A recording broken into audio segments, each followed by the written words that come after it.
We're researchers committed to making medical advances.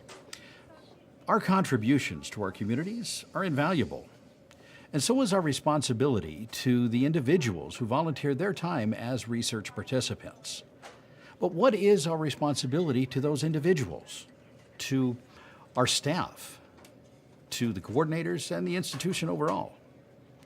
More importantly, what are our pitfalls? I know we'd rather not focus on where we might fall short, but do we fall short? Now, should we spend as much time critiquing ourselves as we do patting each other on the back for our successes? Dr. Bradley? Oh, good morning, Susan. Good morning. So, Dan Jepson's waiting in the reception. Great. Thank you, Susan.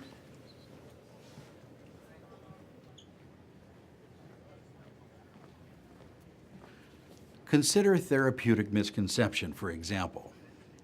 Dan, recently diagnosed with a brain tumor, is a participant in one of our studies. Dan may be unclear that the purpose of our study is not for medical treatment.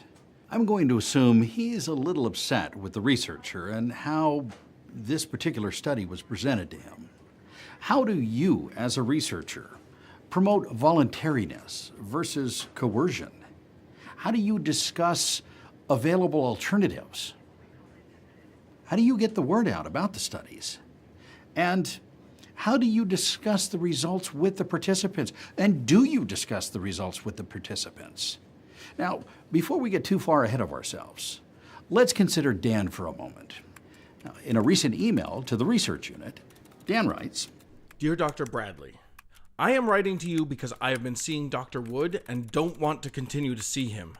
He has avoided answering any of my concerns directly and blows me off. In our last conversation, he even had the nerve to tell me I need to find yet another doctor to help me deal with my emotional stress this has caused. I have a brain tumor, for God's sake, and it is apparently growing in size despite what you're doing for me as part of the research study. I want answers and help.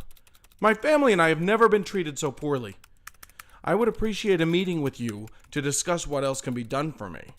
I don't want to die just so you can study me and see what happens. I look forward to hearing from you as soon as possible. Thank you, Dan Jepson. Good morning, Dan. Hi. Hey, Susan just handed me your file, and I haven't yet had... I wish you guys would be clear with me. I took time out of my life, to participate in this study. Dan is working with Frank Wood, one of the researchers here at the clinic. This isn't just about me. You and your staff and Frank all know my whole family is affected by this. I don't expect you to understand. Oh, well, hey, Dan. Frank, Dan here was just saying things are not going so great. Oh, with the research study. Frank Wood here has been counseled on several occasions for not giving clear descriptions regarding research procedures and goals. He promoted this particular study as having clear benefits. This study is still in its infancy. Therefore, clear benefits are unknown. This has caused a lot of confusion and anger. Well, Dan, I was very clear in our initial discussion that this was never going to be used for clinical treatment. I mean, these extra MRIs, they're not used to make medical decisions now or ever. I'm sorry, Frank, but that's not true. Or at least that's not what I was told. I know what I was told, and I know what I signed on that waiver. Actually, the waiver that you're referring to, Dan, is a consent and authorization document. Now, we use that document to ensure that the study procedures and any other foreseeable details are clearly outlined so that your understanding and expectations are consistent.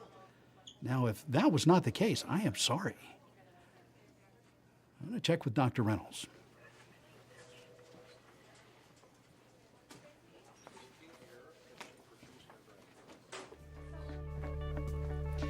Having a comprehensive discussion about the study should be paramount to avoid misconceptions and confusion between participants, and researchers.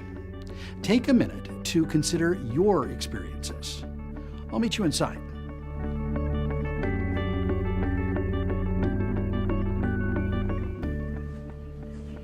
Dan's case is sadly not uncommon, but these things can be avoided.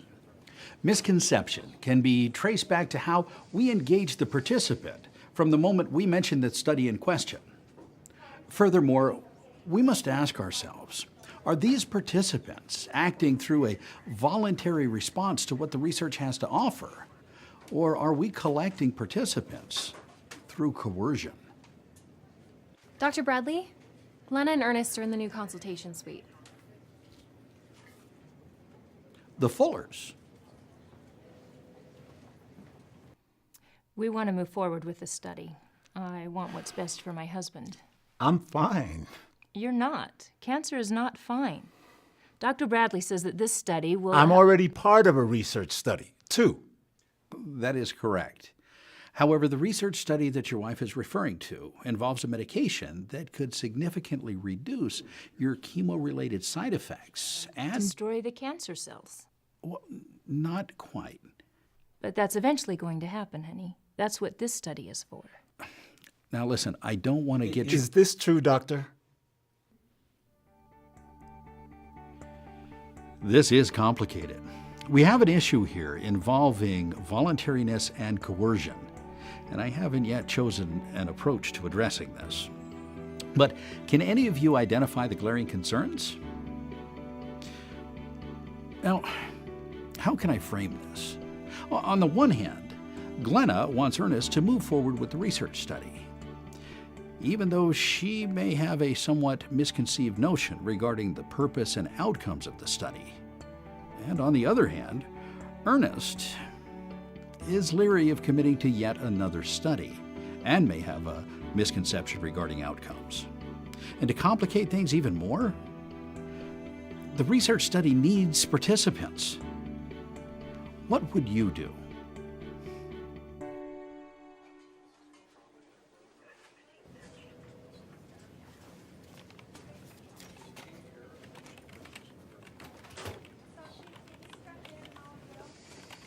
Oh, hey, Doc. Do you have a second? Oh, hey, Frank, what's up? I was thinking about the conversation we had with Dan this morning. Mm-hmm. And I was thinking that perhaps we should outline some other options to research. Other options? Alternatives. Alternatives to the study that we're offering? Yes. What makes you say that? Well, again, after our conversation this morning, So how did that end up? well, better. I mean, not great, but that's the point. You see, Dan, I mean, he's already involved in several research studies up here at the unit, and it dawned on me that maybe, Frank here has a tendency to gloss over alternatives to research. maybe I glossed over some of the alternatives to research up here at the unit. I mean, Dan's case is very serious, very serious. Yes, it is. Well, I've crafted an email here, and I'm gonna send it out to Dan. An email. Yes, I plan to send it out to him to outline exact. Perhaps there's a better method for delivering this. I'm not quite sure I follow. Do you follow? Dan needs alternatives, as the reality of his current situation falls outside our current research. How would you address this? What are your alternatives to research? And how do you deliver this information to your participants?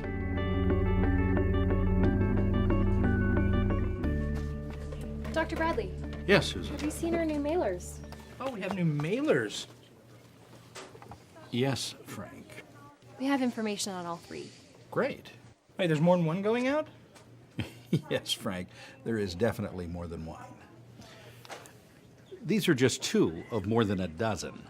But I thought that we were just doing this one study on the MRI scans.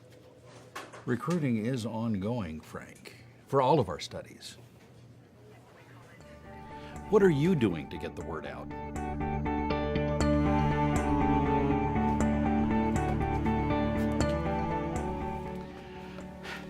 As you all know, the best and sometimes most challenging part of our work is delivering results to our participants.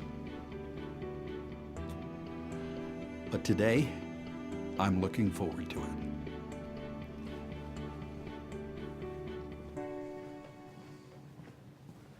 Hi, Sophia. Hi. I see that Susan did get a hold of you. She did, thank you. Great, that's great. Now, this conversation may sound cryptic to you, but I'm sure we've all been here. We know how important the work is, especially when we have the opportunity to deliver the results that the participant had been hoping for since the outset. So it's isolated? It appears as though the current version of the medication is isolating the disease and stemming its spread. Wow, thank you. The paperwork was just so confusing. I'm really happy you called. Well, I'm glad that we did also. Now, as encouraging as these results sound, there's still some testing to be done. I'll make sure that Susan gets you taken care of. Oh, thank you so much, Dr. Bradley. Is your reporting confusing? How do you deliver your results? And how can we do so in a way that mixes reality with empathy?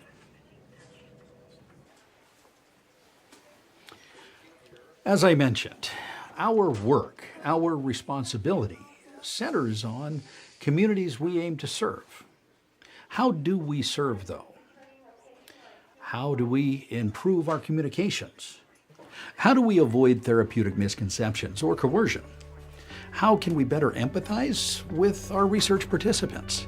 Now, we serve our communities based on these commitments. Always take the time to remember, we're here to serve.